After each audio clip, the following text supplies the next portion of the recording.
हम economic series का lecture 2 discuss करेंगे आज। इसमें हम देखेंगे मेजरमेंट ऑफ पॉवर्टी। इससे पहले हमने पॉवर्टी की डेफिनेशन और कितनी टाइप्स वगैरह होती हैं वो सब डिस्कस किया था। आज हम देखेंगे कि मेज़र कैसे करते हैं पॉवर्टी को, ठीक है। और उससे पहले देख लेते हैं मेज़र करने का जो तरीका है, हम मेज़रमेंट कर क्यों रहे हैं पॉवर्टी की। हमें पॉवर्टी को मेज़र करने का मतलब मेन रीज़न क्या है हमारा, उसके दो ऑब्जेक्टिव्स हैं कि हम पॉवर्टी को क्यों मेज़र करेंगे। उसके दो ऑब्जेक्टिव्स हैं। आप देखेंगे कितने इंपॉर्टेंट ऑब्जेक्टिव्स हैं दोनों। पहला देखो क्या है कि to identify the poor so that the targeted efforts can be undertaken to improve their condition. पहला तो आ गया हाउस होल्ड के लिए, इंडिविजुअल्स के लिए, कि ताकि हम इंडिविजुअल्स को या हाउस होल्ड को उनको आइडेंटिफाई कर सकें कि कौन से लोग पुअर हैं, और फिर ताकि गवर्नमेंट जो है वो टारगेटेड एफर्ट्स करे ताकि हम उनकी कंडीशन को इम्प्रूव कर सकें, उन्हें पॉवर्टी लाइन से ऊपर ला सकें। पहला ऑब्जेक्टिव तो ये आ गया। दूसरा क्या है कि ये ओवरऑल अगर देखेंगे नेशन के लिए, कि मतलब ताकि हमें पता चले कि कितनी जो हमारी प्रोग्रेस हो रही है पॉवर्टी एलिवेशन में वो ओवर टाइम कैसी जा रही है, ठीक है। कि मतलब पिछले साल से जैसे मान लो इंडिपेंडेंस के बाद से हमने पॉवर्टी को कैसे रिड्यूस किया है और क्या कंडीशंस हुई हैं, मतलब क्या क्या हमने स्टेप्स लिए हैं और किस तरीके से पॉवर्टी एलिवेट हुई है। ये आगे इसका सेकंड ऑब्जेक्टिव, इसलिए हम मेज़र करते हैं पॉवर्टी को। अब बात करते हैं, देखो प्रॉब्लम होती क्या है पॉवर्टी में, वो है ओवरलैपिंग ऑफ बेनिफिशरीज। कहने का मतलब जैसे मान लो गवर्नमेंट ने कुछ स्कीम जो थी, मतलब टारगेटेड एफर्ट्स लगाए गवर्नमेंट ने ताकि हम कंडीशंस जो है पोर की वो इम्प्रूव कर सकें। लेकिन होगा क्या कि उसकी वजह से बहुत सारे वो लोग जो बीपीएल में नहीं आ रहे, एपीएल में आ रहे हैं, अबव पॉवर्टी लाइन में, वो भी उस स्कीम का फ़ायदा उठा लेते हैं। तो गवर्नमेंट के रिसोर्सेज ज़ाया हो रहे हैं क्योंकि गवर्नमेंट का एफर्ट कुछ और था, हो कुछ और रहा है। तो ये जो ओवरलैपिंग ऑफ बेनिफिशरीज हो रही हैं, ये बहुत बड़ी प्रॉब्लम होती है इसमें, ठीक है। अब हम देखेंगे कि जो फर्स्ट ऑब्जेक्टिव है इसका, फर्स्ट ऑब्जेक्टिव कौन सा था, to identify the poor so that the targeted efforts वाला। इसको हम कैसे डील करते हैं, तो डील करने का मतलब क्या है कि देखो इसका सोल्यूशन क्या है। अगर ये प्रॉब्लम हो रही है तो प्रॉब्लम का सोल्यूशन क्या है कि गवर्नमेंट ने क्या किया, SECC कैरी आउट करवाया। SECC क्या है, SECC है socio economic and caste census, ठीक है। इस सेंसस के अंडर क्या हुआ कि 3 कैटेगरीज़ के हाउस होल्ड को कैटेगराइज किया गया। मतलब हाउस होल्ड जो थे, क्योंकि फर्स्ट ऑब्जेक्टिव की बात कर रहे हैं, तो उसमें इंडिविजुअल या हाउस होल्ड को हमने 3 कैटेगरी में डिवाइड किया है। कितनी कैटेगरी में शायद डिवाइड किया है, 3 में। पहली कैटेगरी क्या थी कि हम उसको बोलते हैं ऑटोमेटिकली इंक्लूडेड। वो लोग जो ऑटोमेटिकली इंक्लूडेड हो जाएंगे उसमें, इस स्कीम के अंडर। उसके कुछ दूसरी जो कैटेगरी थी वो थी डिप्राइव्ड वाली, DEPRIVED, डिप्राइव्ड, ठीक है। और थर्ड थी ऑटोमेटिकली एक्सक्लूडेड। तो सोशो इकोनॉमिक कास्ट सेंसस ने हाउस होल्ड्स को 3 कैटेगरी में डिवाइड किया। इससे क्या फ़ायदा हुआ, ऑटोमेटिकली इंक्लूडेड में जैसे मान लो कोई PVTGs ग्रुप्स हैं, ठीक है। उसके बाद ट्राइबल ग्रुप्स हैं, तो हमें पता है कि ये हैं ही बहुत ज़्यादा बिलो पॉवर्टी लाइन में, तो उनको तो ऑटोमेटिकली इंक्लूड करना ही है। उसके बाद ऑटोमेटिकली एक्सक्लूडेड कौन से हो जाएंगे, जैसे मान लो कोई गवर्नमेंट जॉब वाला बंदा है, ठीक है, ऐसा जिसके पास मोटर व्हीकल है, 4 व्हीलर, ठीक है। ऐसी मतलब कैटेगरीज निकाली गई बहुत सारी कि अगर ये इन चीज़ों में कोई फॉल कर रहा है तो वो ऑटोमेटिकली एक्सक्लूड हो जाएगा, अगर इन ग्रुप्स में है तो ऑटोमेटिकली इंक्लूड हो जाएगा। और डिप्राइव्ड में क्या किया गया, कुछ कैटेगरीज डिसाइड की गई कि भाई ये वाले फैक्टर्स हैं जिनके बेसिस पे हम देखेंगे, ठीक है। जैसे मान लो इन्होंने क्या किया कि 10 क्राइटेरिया रखे कि ये 10 क्राइटेरिया देखो, जैसे मान लो कच्चा मकान, पक्का मकान करके, ठीक है, कास्ट की टाइप क्या है, ठीक है। तो ये ऐसे मान लो 10 में से किसी को 5 मिल रहे हैं, ठीक है, या 6 मिल रहे हैं, उस बेस के ऊपर वो स्कीम का फ़ायदा उठाएगा या नहीं उठाएगा, वो डिपेंड करेगा इस क्राइटेरिया पे, मतलब इस नंबर पे कि वो इनमें से डिप्राइव्ड में से कितने सारे क्राइटेरिया में फॉल हो रहा है और किस में से फॉल नहीं हो रहा है। ये था, मैं बता रहा था सोशो इकोनॉमिक कास्ट सेंसस के बारे में। अब और भी बहुत सारे मतलब पॉवर्टी को मेज़र करने के और भी तरीके थे। जैसे आपको पता होगा 2010 में 2010 में एनसी सक्सेना कमेटी 2010 में जो कॉन्स्टिट्यूट की गई थी, उसने क्या किया था, आपको नाम सुना होगा आपने, BPL कार्ड्स का। ये वाली स्कीम, मतलब ये जो BPL कार्ड्स की थी कि हम BPL कार्ड्स बांट देंगे बंदों को जो बिलो पॉवर्टी लाइन में। तो ये हुआ कैसे था कि इसी एनसी सक्सेना कमेटी के अंडर जो लोग बैठे थे उन्होंने आइडेंटिफाई किया कि जो BPL हाउस होल्ड है वो कौन कौन से हैं, और उनको BPL कार्ड्स दिए गए। ये 2010 की बात है, ठीक है। और ऐसे SECC socio economic caste census तो होता ही रहता है, ठीक है। उसके बाद एक वर्ल्ड बैंक की अप्रोच होती है कि उसके बेस के ऊपर भी हमें पता चल जाता है कि कौन कौन से लोग हैं जो पॉवर्टी के अंदर आते हैं और कौन से पॉवर्टी के बाहर हैं, कौन से BPL में और कौन से APL में। और ये वाली जो वर्ल्ड बैंक की अप्रोच है ये हम बाद में डिस्कस करेंगे डिटेल में। उससे पहले हम देख लेते हैं जो फर्स्ट क्राइटेरिया की हम बात कर रहे थे कि हम पुअर को आइडेंटिफाई कर रहे हैं ताकि कुछ एफर्ट्स जो गवर्नमेंट लगाएगी वो टारगेटेड हों, ठीक है, टारगेटेड एफर्ट्स हम लगा सकें। अब देखो ये वाले जो एफर्ट्स लगाने हैं तो इसमें जो क्राइटेरिया सेट होना है वो क्राइटेरिया स्ट्रिक्ट नहीं होना चाहिए, ठीक है। अगर वो स्ट्रिक्ट होगा देखो उसका नुकसान है सॉरी, अगर हम वो वाला क्राइटेरिया स्ट्रिक्ट रख देंगे कि मतलब कौन से लोग आ रहे हैं और कौन से, तो क्या होगा कि बहुत सारे लोग इसमें रजिस्टर ही नहीं कर पाएंगे। तो हमारा जो मेन मोटिव है कि हम वो एफर्ट्स लगा के BPL मतलब जो पॉवर्टी को एलिवेट कर रहे हैं वो काम नहीं कर सकेंगे अगर हम इसको स्ट्रिक्ट बना देंगे। तो फर्स्ट वाला ऑब्जेक्टिव जो है इसको थोड़ा सा मतलब स्ट्रिक्ट की जगह इसको थोड़ा लीनियंट रखा जाता है ताकि मतलब इस ये स्ट्रिक्ट नहीं होना चाहिए। लेकिन जो सेकंड वाला ऑब्जेक्टिव है इसको हमने स्ट्रिक्ट बनाया है ताकि हम मान लो स्ट्रिक्ट में जो हमारे पास लोग BPL में आएंगे भी, चाहे वो उनकी पॉपुलेशन कम होगी, लेकिन हमारा जो मोटिव है वो पूरा हो रहा है कि हम पॉवर्टी को कितना ख़त्म कर रहे हैं, ठीक है। तो फर्स्ट वाला ऑब्जेक्टिव जो है इसमें हमें लीनियंसी रखनी है, इसमें स्ट्रिक्ट क्राइटेरिया नहीं रखने हैं, लेकिन सेकंड ऑब्जेक्टिव में जो क्राइटेरिया होंगे वो स्ट्रिक्ट होंगे, ठीक है। क्योंकि यहाँ पे जो ऑब्जेक्टिव है वो क्या है कि प्रोग्रेस को देखना, बल्कि ये नहीं है कि हम पर्सनस को आइडेंटिफाई करेंगे वो पुअर है कि नॉन पुअर है, ठीक है। अब अगर हम स्ट्रिक्ट क्राइटेरिया रख लेंगे फर्स्ट वाले में तो उसकी वजह से क्या होगा कि मतलब जो नंबर ऑफ मतलब जो एस्टिमेट्स बनेगा पुअर पीपल का वो लो होगा, ठीक है। तो मतलब इससे अब अगर देखेंगे तो इससे नुकसान हो रहा है अगर इसको स्ट्रिक्ट रख रहे हैं, और इसको हम स्ट्रिक्ट रखेंगे तो इससे फ़ायदा है, ठीक है। ये स्ट्रिक्ट रखते हैं और ये फर्स्ट वाला ऑब्जेक्टिव हम थोड़ा लीनियर रखते हैं। अब मैं बात कर रहा था कि वर्ल्ड बैंक अप्रोच की, इसके बारे में हम थोड़ा सा डिटेल में बाद में बात करेंगे। आपको ये समझ में आ गया होगा ऑटोमेटिकली इंक्लूडेड, डिप्राइव्ड और ऑटोमेटिकली एक्सक्लूडेड वाला जो क्राइटेरिया है ये हमने रखा था।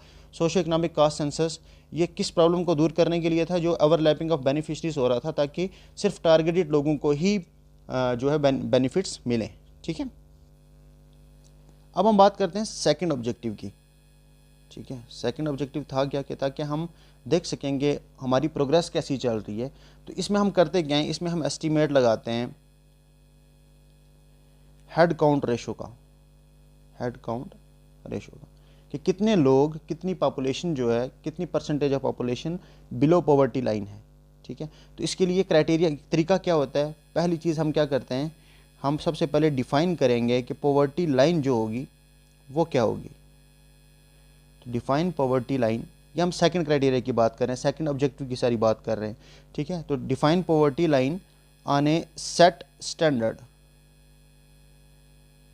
ठीक है, ताकि हम क्लासीफाई कर सकें किसको, पुअर और नॉन पुअर को। उसके बाद सेकंड क्या, इस ऑब्जेक्टिव को पूरा करने के लिए मतलब हम स्टेप्स क्या लेते हैं, कैसे एस्टिमेट करते हैं। पहला तो हम पॉवर्टी लाइन एस्टिमेशन करेंगे, ठीक है। पॉवर्टी लाइन एस्टिमेशन कैसे करते हैं वो हम अभी सीखेंगे। सेकंड स्टेप ये होता है हमारा कि हम वो क्राइटेरिया, कौन सा क्राइटेरिया, अप्लाई दिस क्राइटेरिया, ये जो हमने ऊपर रखा है, ठीक है, ऑन ए सैंपल। देखो हम हर किसी के पास तो जा नहीं सकते, तो कुछ सैंपल हम लेंगे और वहाँ से हम एस्टिमेट करेंगे कि पॉवर्टी कितनी है, ठीक है। पहले तो हमने पॉवर्टी लाइन डिफ़ाइन कर ली कि मान लो 15,000 पे हमने पॉवर्टी लाइन डिफ़ाइन कर ली। फिर हम कुछ पॉपुलेशन पे उसको अलग अलग, मतलब जैसे मान लो एक एरिया में, एक विलेज में 3-4 जो छोटे छोटे कुंबे होंगे, छोटे छोटे ख़ानदान, उनके ऊपर हम उसको अप्लाई करेंगे। ऐसे सिटीज़ में हम 3-4 जो बड़ी डिस्ट्रिक्ट्स हैं, मतलब सारी एक पूरी डिस्ट्रिक्ट में छोटी छोटी आप विलेजेस में ले सकते हैं। ऐसे एक पूरी की पूरी स्टेट में हम कुछ डिस्ट्रिक्ट्स में कुछ एरियाज़ को सैम्पल स्पेस की तरह यूज़ करके वहाँ पे हम कर सकते हैं। ये आ गया सेकंड तरीका इसको अप्लाई करने का। और फिर हम क्या करते हैं, इसी को एक्स्ट्रापोलेट करते हैं स्टेट में और नेशनल लेवल पे यानी रीजनल लेवल पे, ठीक है। स्टेट लेवल पे या रीजनल लेवल पे या नेशनल लेवल पे भी हम इसको एक्स्ट्रापोलेट करके बताते हैं कि हाँ जो पॉवर्टी एलिवेशन है वो इसी हिसाब से काम कर रही है, ठीक है। मुझे उम्मीद आपको समझ आएगा कि सेकंड ऑब्जेक्टिव को हम पूरा करने के लिए सबसे मेन इसमें जो सबसे इंपॉर्टेंट है वो क्या है कि हम पॉवर्टी लाइन की एस्टिमेशन। तो अभी हम देखते हैं कि हम ये पॉवर्टी लाइन की एस्टिमेशन करते कैसे हैं, ये बहुत इंपॉर्टेंट है। पॉवर्टी लाइन की एस्टिमेशन आज तक जो होती रही है इंडिया में वो कैसे हुई है, ठीक है। तो देखो इसके लिए एक कंसेप्ट आता है जिसको बोलते हैं PLB। PLB मतलब poverty line basket, poverty line basket. ये जो पॉवर्टी लाइन बास्केट का है, इसका क्या मतलब है कि जैसे मान लो एक हाउस होल्ड है, ठीक है, एक हाउस होल्ड है, वो अपना उसका मंथली कंजम्पशन कितना है, ठीक है, जैसे मान लो वो मतलब कहाँ कहाँ पे खर्चा कर रहा है, जैसे मान लो रोटी पे कितना हो रहा है, चावलों पे कितना हो रहा है, पानी का है, बिजली का है, ठीक है, इलेक्ट्रिसिटी का, या फिर इलेक्ट्रिसिटी को फ़िलहाल माफ़ करो, इसमें मतलब हम देखेंगे कि उसका मंथली कंजम्पशन है क्या क्या है। इसको ये जो एक बास्केट होगी ना, कि मतलब वो उसका मंथली जो खर्चा है वो इस बास्केट में हम रखते हैं, जिसे हम पॉवर्टी लाइन बास्केट बोलते हैं। अब हुआ क्या था कि असल में देखो, अगर आप देखेंगे पोस्ट इंडिपेंडेंस में, मतलब इंडिपेंडेंस के बाद 1971 में एक कमेटी बैठी थी, डंडाकर एंड रथ कमेटी। उन्होंने क्लासीफाई किया था कि हम कैसे क्लासीफाई करेंगे कि कौन पुअर और कौन नॉन पुअर। तो उन्होंने एक सबसे पहले बास्केट बनाई, फिर उन्होंने यहाँ से अंदाज़ा लगाया कि जो 2400 कैलोरीज पर डे कंज्यूम कर रहा है और इससे ज़्यादा है जिसका, ठीक है, वो पॉवर्टी लाइन से ऊपर है, मतलब वो पुअर नहीं है।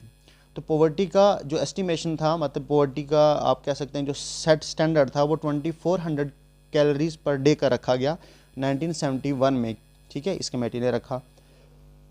अब अगर देखेंगे ये पर पर्सन की बात कर रहे हैं, पर डे पर पर्सन, अगर इतना कंज्यूम कर रहा है तो वो पुअर नहीं है, ठीक है। फिर 1979 में अगर इसमें देखेंगे आप, तो ये सारा का सारा मतलब रोटी के ऊपर ही बेस्ड था, कि मतलब इसमें ज़्यादा चीज़ें इंक्लूड नहीं थी, किस में, इस पॉवर्टी लाइन बास्केट में ज़्यादा चीज़ें इंक्लूड नहीं थी, बल्कि क्योंकि अगर आप देखेंगे 2400 कैलोरीज पर डे की बात हो रही है, ये नहीं हो रहा कि बाकी वो क्या क्या कर रहा है, सिर्फ कैलोरीज की बात, कैलोरी के बेसिस के ऊपर पुअर और नॉन पुअर की डिसीजन हुआ था, 1971 में डिसाइड किया। अब 1979 में लकड़वाला कमेटी का नाम सुना होगा आपने। लकड़वाला कमेटी ने क्या किया, उसने बोला, सॉरी, इस लकड़वाला से पहले 1979 में वह थी वाई के अलग कमेटी, वाई के अलग। इस वाई के अलग ने जो मतलब क्लासिफिकेशन की, वो किस बेस पे की, वो भी कैलोरी बेस्ड थी। ये भी आप देखेंगे तो कैलोरीज बेस्ड थी। ये क्या कैलोरी बेस्ड थी, इसने बस क्या किया कि रूरल के लिए अलग रख दिया और अर्बन के लिए अलग रख दिया। रूरल के लिए उन्होंने बोला कि 2400 कैलोरीज पर डे पर पर्सन होगा, और यहाँ पे 2100 कैलोरीज पर पर्सन होगा। तो ये क्राइटेरिया इन्होंने, मतलब कहने का मतलब इसमें और इसमें ज़्यादा डिफरेंस नहीं था, बस इतना डिफरेंस था कि यहाँ पे ये क्लासिफिकेशन नहीं थी रूरल और अर्बन की, वो यहाँ पे क्लासीफाई किया गया। उसके बाद ये हम बात कर रहे थे 1979 की। उसके बाद 1994 में लकड़वाला कमेटी बैठी, ठीक है, लकड़वाला। उन्होंने क्या किया कि इन्होंने जो पॉवर्टी लाइन बास्केट रखी, उसमें रोटी, कपड़ा और मकान, तीनों चीज़ें इंक्लूड की, ठीक है। ये आगे हमारे कपड़े भी, और ये आगे रोटी भी, और मकान भी आ गया, ठीक है। ये तीनों चीज़ें इन्होंने इंक्लूड कर दी, किस में, 1994 में लकड़वाला कमेटीज़ ने। कहने का मतलब इसने calories plus clothing plus housing plus transportation, ये 4 चीज़ें इंक्लूड करके ये इस कंडीशन पे आए। इन्होंने बोला कि ऐसा करते हैं यहाँ से सॉरी, तो इन्होंने किया क्या कि उन्होंने बोला कि इसमें हम ऐसा करेंगे, क्योंकि देखो इन्होंने जो मतलब इसने लकड़वाला ने बोला था कि आप अगर देखेंगे जब से हम इंडिपेंडेंस हमने ली है 1947 में, हमारा जो पॉवर्टी लाइन था वो मतलब जो पुअर लोग थे 56%, ठीक है, वो थे। अब 1994 में आप देखेंगे तो हम एलिवेट ज़्यादा नहीं कर सके, 44% लोग अभी भी बिलो पॉवर्टी लाइन है। तो आप देखेंगे इतने साल गुजर गए लेकिन पॉवर्टी एलिवेशन बहुत ना के बराबर हुई है। तो इन्होंने सोचा कि बहुत बड़ा एक रीज़न है जो हम मिस कर रहे हैं, कुछ ऐसी चीज़ें जो हम मिस कर रहे हैं, ठीक है। उन्होंने बोला कि हम क्या करेंगे, रोटी, कपड़ा, मकान, ये तीनों चीज़ें इंक्लूड करेंगे और इसको अपडेट कर दे देंगे टाइम से टाइम में। और इसी में अगर आप देखेंगे जैसे एजुकेशन और हेल्थ जो था वो तो गवर्नमेंट की रिस्पॉन्सिबिलिटी थी इस टाइम पे, 1994 की बात कर रहे हैं, उसको इन्होंने इंक्लूड नहीं किया इसमें, एजुकेशन और हेल्थ को, ठीक है। हालांकि वो करना चाहिए, वो बहुत इंपॉर्टेंट था। लेकिन उसके बाद 1994 के बाद 2006 में, बल्कि जो 2009 में बाद में बाहर आया उसका पूरा का पूरा प्रपोजल, तो सुरेश तेंदुलकर, जिसमें हम बोलते हैं तेंदुलकर, कि उन्होंने क्या बोला था, सुरेश तेंदुलकर ने बोला ऐसा करते हैं सॉरी, उन्होंने क्या किया कि इसमें फूड और नॉन फूड दोनों ऐड कर दिए। जैसे ऊपर वो तो था ही, जैसे कपड़ा, रोटी, मकान में आ गया फूड, नॉन फूड। अब इन्होंने बोला कि आप 4800 पर मंथ, लेकिन 5 पर्सन के लिए, अगर 5 पर्सन के लिए 4800 पर मंथ किसी के पास इतनी कंजम्पशन है 4800 के बराबर, ठीक है। तो अब ये देखेंगे कि कंजम्पशन एक्सपेंडिचर निकाल रहे हैं एक किस्म से इस पॉवर्टी लाइन बास्केट में, इस पॉवर्टी बास्केट में, ठीक है। ठीक है, आपको समझ आ रहा होगा पॉवर्टी लाइन बास्केट में क्या कर रहे हैं ये। ये आ गया हमारा कंजप्शन एक्सपेंडिचर कि इतना होगा। इसमें इन्होंने बोला था कि 4800 पर पर्सन पर मंथ, ठीक है, पर पर्सन पर मंथ 4800, ठीक है। अच्छा, अब सुरेश तेंदुलकर ने ये बोला, उसके बाद बात करते हैं सर ये 5% के लिए नहीं था, 4800 पर पर्सन पर मंथ था 2006 में। अगर कोई इतना कमा रहा है पर पर्सन तो उसको मतलब उसको हम पॉवर्टी लाइन में, बिलो पॉवर्टी लाइन में नहीं काउंट करेंगे। उसके बाद इसी के बाद मतलब तेंदुलकर ने जो देखो, जो सुरेश तेंदुलकर ने ये जो पॉवर्टी लाइन बास्केट बनाई थी, ठीक है, इस बास्केट में अगर आप देखेंगे, जैसे यहाँ पे आप देखेंगे तो सिर्फ रोटी ही थी पॉवर्टी लाइन बास्केट में, यहाँ पे रोटी कपड़ा मकान आ गया है, ठीक है। अब यहाँ पे इन्होंने क्या किया, इन्होंने बोला कि हम बहुत सारी चीज़ें और भी ऐड करेंगे, फूड और नॉन फूड को लेके किया बात, ठीक है, मतलब बहुत सारी चीज़ें मिक्स कर दी इसमें। जैसे अगर गवर्नमेंट का जो गवर्नमेंट रिस्पॉन्सिबिलिटी थी पहले एजुकेशन की, वो भी डाली इसी में, हेल्थ का भी डाला इसी में, उस हिसाब से इन्होंने इतना सारा ये निकाला था। अब हुआ क्या कि इसके ऊपर बहुत सारा एहतजाज हुआ, उसकी वजह से ये रंगराजन कमेटी का नाम सुना होगा आपने। रंगराजन कमेटी ने क्या किया, इसी को ही सुरेश तेंदुलकर की जो रिकमेंडेशंस थी इसी को थोड़ा सा रीडिफाइन करके 2 पार्ट में इसको डिवाइड किया। उसने बोला कि एक तो इसमें नॉर्मेटिव पार्ट है, ठीक है, और एक बिहेवियरल पार्ट है। नॉर्मेटिव पार्ट में उन्होंने बोला कि जैसे फूड आइटम्स हैं कुछ, मतलब 2 बास्केट बना दी इन्होंने, किसने, सुरेश तेंदुलकर ने। एक में बोला कि फूड आइटम्स हैं और दूसरी आ गई नॉन फूड आइटम्स, ठीक है। और साथ में रखा एक बिहेवियरल पार्ट।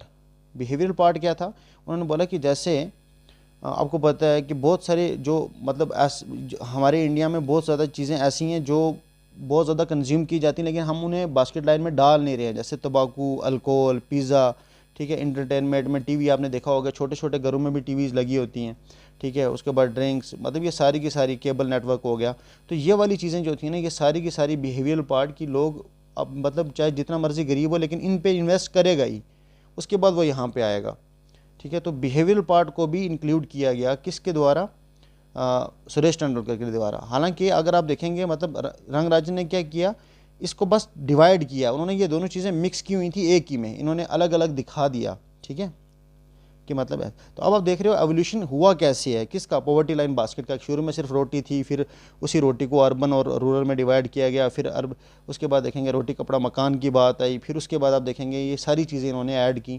तो इस तरीके से एवोल्यूशन। और आपने देखा होगा कि 1994 के बाद से अभी जो देखो अभी कितना है पॉवर्टी, हमारा ना के बराबर है, ठीक है, मतलब जनरली आप मान के चलो 10%, हालांकि इससे भी कम है।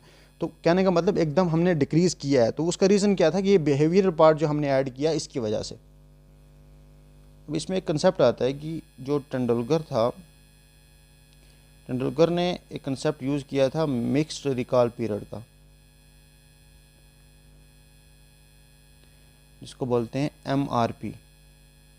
इससे पहले क्या यूज़ होता था, उसको बोलते थे URP। URP की फुल फॉर्म थी यूनिफॉर्म रिकॉल पीरियड,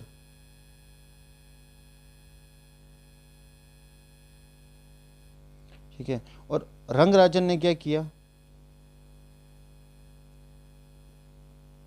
उन्होंने इस जो MRP था इसको और ज़्यादा आगे डिफाइन किया। मतलब उन्होंने ये वाला मिक्स रिकॉल पीरियड की जगह उन्होंने यूज़ किया था MMRP। MRP की जगह कौन सा किया था, MMRP। MMRP की फुल फॉर्म थी मॉडिफाइड